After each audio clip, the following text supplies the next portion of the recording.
चलिए स्टार्ट। आज 22 जनवरी 2024 को आज हम लोगों ने प्रेस कॉन्फ्रेंस रखी है। देश के अंदर सभी लोग अपने अपने धर्म के लिए, अपने समाज के लिए लोग लगे हुए, दिन रात लगे हुए हैं, जिसको लेकर के हमने भी सोचा है कि जब दूसरे लोग लगे हुए तो क्यों ना हम भी लोग भी लगे। जब हमने बाबा साहब का नमक खाया, बाबा साहब ने हमारे लिए संघर्ष करने के बाद में हमें ये अच्छा जीवन दिया है, हम अच्छे एडवोकेट बन गए, आज एकदम अच्छा कोट पैंट पहने, सब कुछ हमें मिला हुआ है। इस बात को ध्यान में रखते हुए हम सभी ने आज आप सामने सबके सामने ये प्रेस कॉन्फ्रेंस रखी है, जो हमने 22 प्रतिज्ञाओं का हम दोहराने का काम करेंगे। जो बाबा साहब अम्बेडकर 67 ईयर्स पहले इस देश के अंदर, इस देश के बहुजनों को, SC ST OBC के लोगों को देखे गए थे कि भैया तुम्हें इस सिद्धांत को मानना है, लेकिन पिछले 67 सालों से समाज के लोगों ने इन पर प्रॉपर तरीके से काम नहीं किया। अगर 67 साल तक काम करते तो शायद ये प्रतिज्ञा हमारा होने वाला बच्चा भी समझ जाता कि क्या है मिशन हमारा। हमें कुछ नहीं करना, हमारा बुद्धिज्म भी इसी के अंदर आएगा, समानता की बात भी इसके अंदर आएगी, और जिन कुरीतियों में हम लोग फंसे हुए हैं उनका भी समाधान ये 22 प्रतिज्ञाएं करेंगी। ये हमारी नहीं है, ये बाबा साहब अम्बेडकर का दिया हुआ है। हम तो सिर्फ इनको प्रचार प्रसार करने के लिए यहाँ पर आए हैं। बाबा साहब अम्बेडकर ने 14 अक्टूबर 1956 को अपने 8 लाख अनुयायियों के साथ नागपुर में दीक्षा ली थी। तो आज हम उसी को दोहरा रहे हैं। सभी साथ बोलेंगे। मैं ब्रह्मा विष्णु और महेश को कभी ईश्वर नहीं मानूंगा और ना ही कभी उनकी पूजा करूंगा। दूसरी प्रतिज्ञा है, मैं राम और कृष्ण को ईश्वर नहीं मानूंगा और ना ही उनकी कभी पूजा करूंगा। तीसरी प्रतिज्ञा, मैं गौरी गणपति आदि हिंदू धर्म के किसी भी देवी देवता को नहीं मानूंगा और ना ही उनकी कभी पूजा करूंगा। चौथी प्रतिज्ञा है, मैं इस बात पर विश्वास नहीं करूंगा कि ईश्वर ने कभी अवतार लिया है। पांचवी प्रतिज्ञा है, मैं यह बात कभी नहीं मानूंगा कि भगवान बुद्ध विष्णु के अवतार हैं। मैं ऐसे प्रचार को पागलपन का झूठा प्रचार समझता हूँ। छठी प्रतिज्ञा है, मैं कभी श्राद्ध नहीं करूंगा और ना ही कभी पिंडदान करूंगा। सातवीं प्रतिज्ञा है, मैं बौद्ध धर्म के विरुद्ध कोई भी आचरण नहीं करूंगा। आठवीं प्रतिज्ञा है, मैं कोई भी संस्कार ब्राह्मणों के हाथों से नहीं कराऊंगा। नौवीं है, मैं इस सिद्धांत को मानूंगा कि सभी मनुष्य एक समान है। 10वीं प्रतिज्ञा है, मैं समानता की स्थापना के लिए प्रयत्न करूंगा। 11वीं प्रतिज्ञा है, मैं भगवान बुद्ध के अष्टांगिक मार्ग पूर्ण रूप से पालन करूंगा।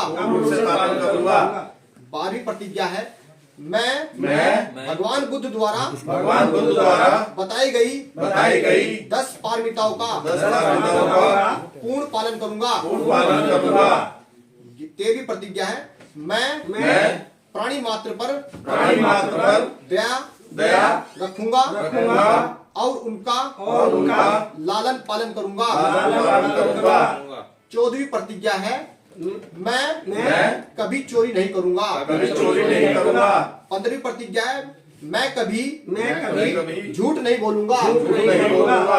16वीं प्रतिज्ञा है, मैं कभी व्यभिचार नहीं करूंगा।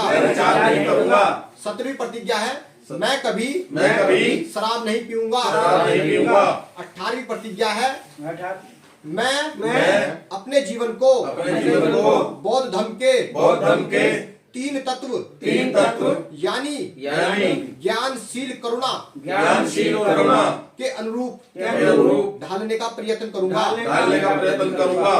19वीं प्रतिज्ञा है, मैं मनुष्य मात्र के उत्कर्ष के लिए हानिकारक और मनुष्य मात्र को असमान और नीच न मानने वाले अपने पुराने हिंदू धर्म को पूरी तरह से त्याग करता हूँ और बौद्ध धर्म को स्वीकार करता हूँ। 20वीं प्रतिज्ञा है, मैं पूर्ण रूप से विश्वास करता हूँ कि बौद्ध धर्म ही सद्धर्म है। 21वीं प्रतिज्ञा है, मैं यह मानता हूँ कि मेरा नया जन्म हो रहा है। 22वीं प्रतिज्ञा है, मैं यह पवित्र प्रतिज्ञा करता हूँ कि आज से मैं बौद्ध धर्म की शिक्षाओं के अनुसार ही आचरण करूंगा। इन 22 प्रतिज्ञाओं का जनता तक पहुंचाने का हमारा उद्देश्य है। ये बाबा साहब ने उस समय समाज के 8 से 10 लाख लोगों के सामने कही थी। जिस प्रकार आज हिंदूवादी लोगों ने जो राम मंदिर के अंदर भगवान बुद्ध को विष्णु का 9वां अवतार बताया है, वो पूर्णतः झूठा है, पागलपन है। हमें समाज को अपने इन प्रतिज्ञाओं को अगर हम सही तरह पहुंचा दें, हमारा समाज आज की डेट में मन नशे में बहुत ज्यादा लिप्त है। वो नशे से अगर बाहर आ जाए, शिक्षा की तरफ अपने आप को बढ़ा ले, तो हमारे समाज का बहुत ज्यादा उद्धार हो जाएगा। हमें जितने भी गलत हमारे अंदर एक्टिविटी हमें छोड़नी होगी और हमें मानवता वाला जीवन जीना होगा, जो सबके कल्याण का हो, हमारे कल्याण का भी हो, समाज के कल्याण का, देश के कल्याण का भी है। वो है बुद्ध का मार्ग। बाबा साहब ने ये हमें प्रतिज्ञा ऐसे नहीं दी थी। एक मैं छोटी सी बात और बताना चाहूंगा। आज हम जब छोटी छोटी बातों पे इस धर्म की उस धर्म के परिवर्तित करने की बात करते हैं, लेकिन बाबा साहब अम्बेडकर ने 1935 में घोषणा की थी कि मैं हिंदू धर्म में पैदा जरूर हुआ, वो मेरे बस की बात नहीं थी, लेकिन मैं हिंदू धर्म में मनूंगा नहीं, ये मेरे बस की बात है। बाबा साहब ने इस बात को ध्यान में रखते हुए देश के अंदर 21 साल तक सभी धर्मों का अध्ययन किया, चाहे कोई सा धर्म हो, सिख धर्म हो, क्रिश्चियन धर्म, मुस्लिम धर्म हो, हिंदू धर्म हो, सभी धर्मों का ग्रंथों का अध्ययन करने के बाद में बाबा साहब अम्बेडकर ने भगवान बुद्ध का मार्ग हमें दिया है। हमें ये करना चाहिए, जब हम बाबा साहब का दिया हुआ आरक्षण लेने के लिए अगर रहते हैं, आरक्षण के लिए बाबा साहब को मानते हैं, तो हम बाबा साहब की प्रतिज्ञाओं को भी उतनी महत्व दे, उतनी इनको वो समझे जो बाबा साहब ने हमें दी है। इन्हीं शब्दों के साथ आज ये कॉन्फ्रेंस जो रखी गई है, राष्ट्रीय शोषित परिषद के अध्यक्ष माननीय जय भगवान जाटव बाबू जी हमारे, मैं Buddhist association for welfare and education trust Delhi का मैं अध्यक्ष हूँ।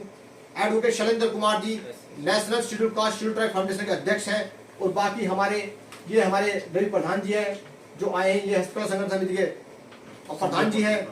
ये माननीय जी हमारे अध्यक्ष मान्यवर जी आए हैं, वो उधर हमारे पत्रकार हैं। ये सभी लोग समाज के कहीं ना कहीं शुभचिंतक है। आज हम लोगों ने शुरुआत की है, ये कंटिन्यू शुरुआत चलती रहेगी। और हम इस कॉन्फ्रेंस को हर 15 दिन में कॉन्फ्रेंस रखेंगे हम लोग, और जब तक समाज में जागरूकता नहीं फैलेगी, हम कंटिन्यूसली बाबा साहब के संदेश को भेजते रहेंगे। ये हमारा संदेश नहीं है, बाबा साहब का दिया हुआ संदेश है, इसमें हमारा कोई भी एक शब्द नहीं है। इन्हीं शब्दों के साथ मेरी ओर से आप सभी को नमो बुद्धाय, जय भीम। और ये 22 प्रतिज्ञा जो हैं, ये जीवन को बदलने वाली है। इससे